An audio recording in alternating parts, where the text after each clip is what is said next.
Now on over to Russia, where we're learning new information on jailed Kremlin opposition leader Alexey Navalny, who is nearly 1 week into a hunger strike. Roxana Saberi joins us now from London. Roxana, you're following this story and more for us today. What can you tell us?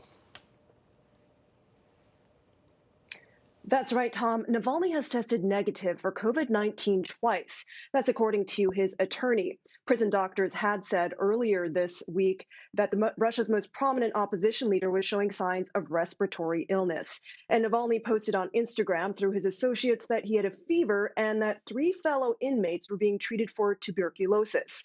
He's been on a hunger strike since last week, protesting the lack of medical care for pain in his back and legs.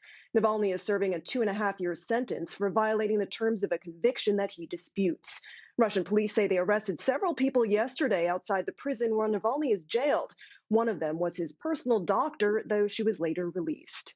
Now to Iran, where news media are reporting that an Iranian ship in the Red Sea off Yemen was damaged in a mine attack. The extent of the damage is still unclear.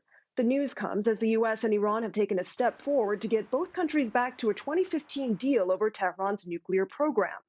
Both sides agreed through international intermediaries yesterday to set up 2 working groups, one to figure out how to lift tough sanctions on Iran, the other to get Tehran to return to limits set on its nuclear activities. The talks could continue for weeks.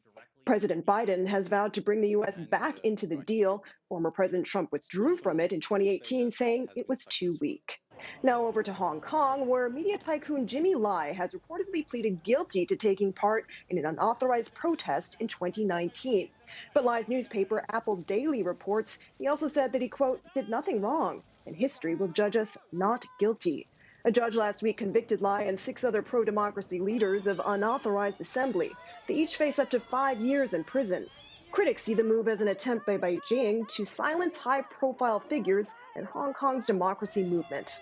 And the State Department is walking back a suggestion made during a press briefing yesterday by its spokesman, Ned Price, that the U.S. was considering a joint boycott of the 2022 Winter Olympics in Beijing.